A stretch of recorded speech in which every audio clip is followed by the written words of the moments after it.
Thank you అండి. Actually mad 1 hit అయితే తారక్ అన్నని తీసుకొస్తారని వంశీ గారు చెప్పారు నాకు. దానికి 1.5 year పట్టింది.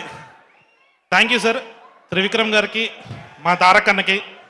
అన్న మ్యాడ్ 1 హిట్ అయితే తీసుకొస్తా అని చెప్పాడు అన్న వంశన్న. మ్యాడ్ 2 వరకు పట్టింది. థ్యాంక్ యూ అన్న, thank you so much. So అందరూ లాగే నేను కూడా వెయిట్ చేస్తున్నా. నా స్పీచ్ నాకే బోరింగ్ ఉంటుంది ఇప్పుడు. So I thank everybody. మా క్యాస్ట్ అండ్ క్రూ అందరికీ థ్యాంక్స్. ఎస్పెషల్లీ ఒక ముగ్గురికి మాత్రం థ్యాంక్స్ చెప్పాలండి నేను. వంశీ అన్న లేకపోతే నేను లేను, చిన్నబాబు గారు లేకపోతే మ్యాడ్ లేదు, మా నవీన్ ఎడిటర్ గారు లేకపోతే ఇంత పెద్ద హిట్ లేదు. So thank you everybody. అందరిలాగే నేను కూడా తారక్ అన్న కోసం వెయిట్ చేస్తున్నాను. Boys I love you. మీరు అందరూ ఎరక్కొట్టేశారు. So thanks to my music director, DOP, అందరూ technicians. Thank you sir, thank you so much.